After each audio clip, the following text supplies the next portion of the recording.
ಸ್ನೇಹಿತರೆ, ಈ ಅವಳಿ ಹುಡುಗಿಯರಿಗೆ ಮದುವೆಯಾಗಲು ನಿಷೇಧಿಸಿದರು. ಆದರೂ ಅವರು ಮದುವೆಯಾದರು.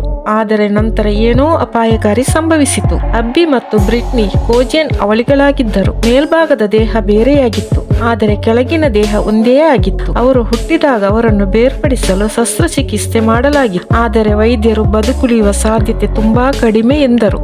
ನಂತರ ಪೋಷಕರು ಅವರನ್ನು ಬೇರ್ಪಡಿಸದೆ ಒಟ್ಟಿಗೆ ಬೆಳೆಸಲು ನಿರ್ಧರಿಸಿದರು. ಇದರಿಂದ ಅಬ್ಬಿ ಮತ್ತು ಬ್ರಿಟ್ನಿಗೆ ಭವಿಷ್ಯದಲ್ಲಿ ಸಾಕಷ್ಟು ತೊಂದರೆಯಾಯಿತು, ಏಕೆಂದರೆ ಸರ್ಕಾರಕ್ಕೆ ಅರ್ಥವಾಗಲಿಲ್ಲ ಅಬ್ಬಿ ಮತ್ತು ಬ್ರಿಟ್ನಿಯನ್ನು ಒಬ್ಬ ಹುಡುಗಿ ಅಥವಾ ಇಬ್ಬರು ಎಂದು ಪರಿಗಣಿಸಬೇಕೇ. ಅವರ ಮೆದುಳು ಬೇರೆಯಾಗಿತ್ತು, ಆದರೆ ಕೆಳಗಿನ ದೇಹ ಒಂದೇ ಆಗಿತ್ತು. ಎಡಭಾಗವನ್ನು ಬ್ರಿಟ್ನಿ ನಿಯಂತ್ರಿಸುತ್ತಿದ್ದರೆ ಬಲಭಾಗವನ್ನು ಅಬ್ಬಿ ನಿಯಂತ್ರಿಸುತ್ತಿದ್ದಳು. ಅಬ್ಬಿ ಮತ್ತು ಬ್ರಿಟ್ನಿಗೆ ಆರಂಭದಿಂದಲೇ ಮದುವೆಯಾಗಲು ತುಂಬಾ ಆಸೆ ಇತ್ತು. ವೈದ್ಯರ ನಿರಾಕರಣೆ ನಂತರವೂ ಅವರು ಜೋಶ್ ಎಂಬವನನ್ನು ಮದುವೆಯಾಗಲು ನಿರ್ಧರಿಸಿದರು. ಆದರೆ ಸರ್ಕಾರ ಅನುಮತಿಸಲಿಲ್ಲ, ಏಕೆಂದರೆ ಅವರಿಗೆ ಅರ್ಥವಾಗಲಿಲ್ಲ ಜೋಶ್ ಒಬ್ಬ ಹುಡುಗಿಯನ್ನು ಮದುವೆಯಾಗುತ್ತಿದ್ದಾನೆಯೇ, ಕಾನೂನುಬದ್ಧ ಅಥವಾ ಇಬ್ಬರು ಹುಡುಗಿಯರನ್ನು ಅಕ್ರಮ ಮದುವೆಯಾಗುತ್ತಿದ್ದಾನೆಯೇ. ಕೊನೆಗೆ ಅವರು ಬುದ್ಧಿವಂತಿಕೆಯಿಂದ ಸರ್ಕಾರಿ ಕಾಗದದಲ್ಲಿ ಕೇವಲ ಜೋಶ್ ಮತ್ತು ಅಬ್ಬಿ ಹೆಸರು ತೋರಿಸಿ ಮದುವೆಯಾದರು.